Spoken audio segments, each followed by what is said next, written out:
સમય આપણને કંઈ પણ સાથે લઈ જવા નથી દેતો, પરંતુ તે આપણને કંઈક અમૂલ્ય છોડી જવાની તક જરૂર આપે છે. જન્મ આપે તેને માતા કહેવાય, લેખ લખે એને વિધાતા કહેવાય, અને વિધાતાના લેખ પણ બદલી દે એને દ્વારકાધીશ કહેવાય. બધાને સુખ દેવાની ક્ષમતા ભલે આપણી પાસે ના હોય, પણ કોઈને દુઃખ ના પહોંચે એ તો આપણા હાથમાં જ છે.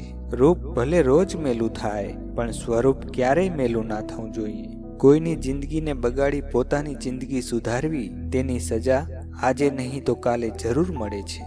જિંદગીમાં આગળ વધવા માટે તમારી ખામીને ખૂબીમાં ફેરવવાની કોશિશ કરો.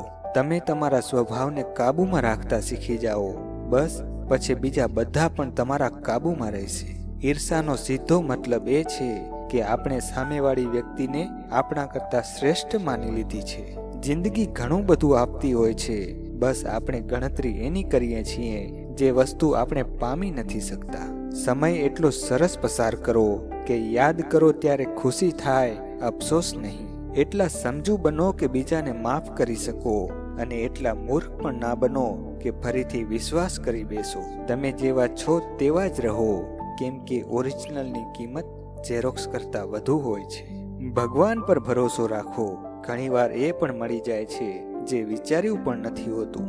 કોઈથી ભૂલ થાય તો એને સુધારવાની હોય, ગિનિસ બુકમાં નોંધાવવાની ના હોય. તમે માત્ર પોતાનાને શોધો, બાકી બધું તો ગૂગલમાં પણ મળી જશે. થાક દરેક વ્યક્તિને લાગે છે, કોઈકને જિંદગીથી તો કોઈકને જવાબદારીઓથી. સપના તોડજો પણ સંપ ના તોડતા. તફાવત તો ખાલી વિચારોમાં છે સાહેબ, નહીતર જે પગથિયા ઉપર લઈ જાય છે એ જ પગથિયા નીચે પણ લાવે છે. આ જન્મનો અંત એ આગલા જીવનનો આરંભ છે. દિલ મોટું રાખો, બાકી સિકંદર પણ દુનિયા જીતીને ખાલી હાથે જ ગયો હતો.